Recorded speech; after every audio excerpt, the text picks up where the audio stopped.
Bonjour, après cette période de vacances d'été, nous nous retrouvons pour découvrir ensemble l'évangile de ce prochain dimanche. Nous en sommes arrivés maintenant au 23e dimanche du temps ordinaire. Nous cheminons toujours dans la lecture de l'évangile de Luc à la suite de Jésus en route pour Jérusalem. Un chemin au cours duquel Jésus enseigne sans relâche ce qu'est être son disciple. Écoute.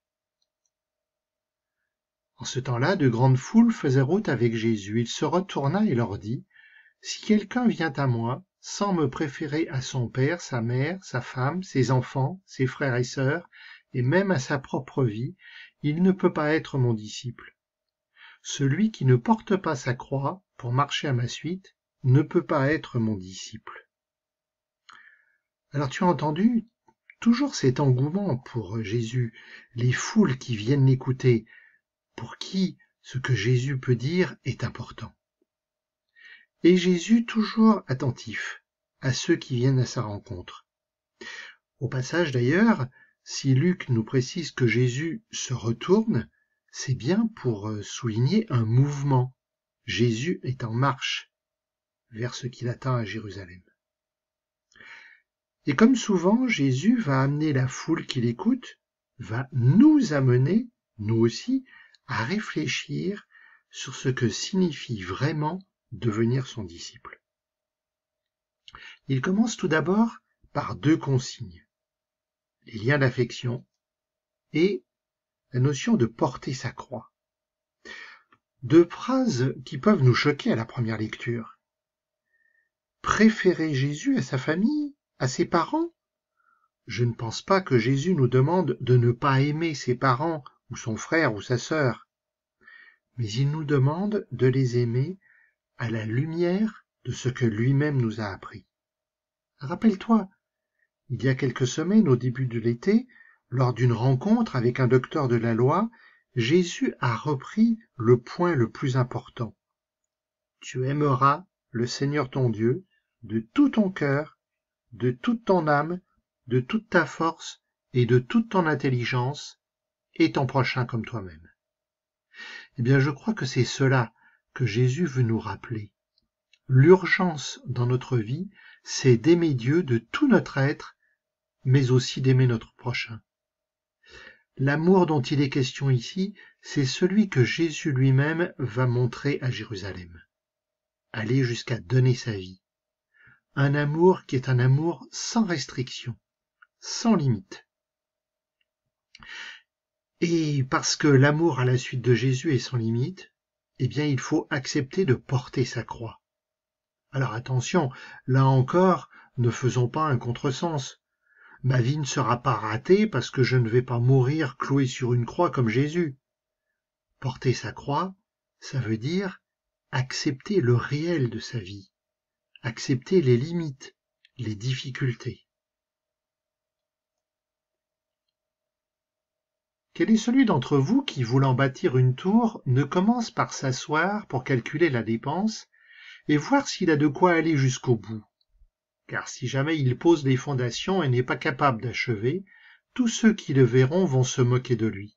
Voilà un homme qui a commencé à bâtir et n'a pas été capable d'achever. Et quel est le roi qui, partant en guerre contre un autre roi, ne commence par s'asseoir pour voir s'il peut, avec 10 000 hommes, affronter l'autre qui marche contre lui avec 20 000 ? S'il ne le peut pas, il envoie, pendant que l'autre est encore loin, une délégation pour demander les conditions de paix. Ainsi donc, celui d'entre vous qui ne renonce pas à tout ce qui lui appartient ne peut pas être mon disciple. Alors une troisième consigne qui serait, on pourrait dire, ce qu'on appelle aujourd'hui le lâcher-prise, c'est-à-dire être prêt à lâcher tout ce qui nous encombre dans nos vies. En fait, tout ce qui est de l'ordre de l'avoir. Je veux avoir le dernier téléphone à la mode. Je veux la plus belle voiture. Je veux les baskets les plus claquantes pour pouvoir épater les copains à l'école. Et pour nous faire comprendre, Jésus raconte deux paraboles. Celle de l'homme qui veut bâtir une tour et le roi qui part en guerre. Dans les deux cas, la leçon, c'est que quand on n'a pas assez de quoi faire, eh bien, il faut faire avec ce que l'on a. Et parfois, accepter de renoncer. Grâce à ces deux histoires, qui sont finalement très logiques et même très banales, en fait, Jésus veut nous faire réfléchir. Bâtir, aller à la guerre, vivre sans entendre Jésus, sans être son disciple, eh ben en fait, on est dans le « je veux ». Je n'ai jamais assez. Par contre, suivre Jésus, eh bien, j'ai toujours trop. Je risque de m'enfermer dans mon désir au lieu de m'ouvrir à l'amour. C'est cela que Jésus me demande. M'ouvrir à l'amour, et un amour sans limite, inconditionnel. Alors, tu fais comme moi? On essaye?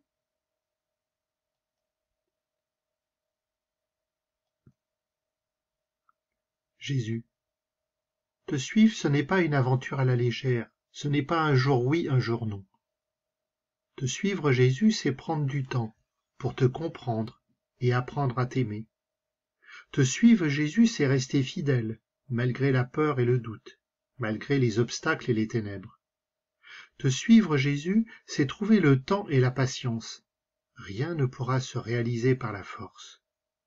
Te suivre, Jésus, c'est travailler chaque jour à construire ma vie dans l'amour de mon prochain, en puisant en toi les forces nécessaires. Amen.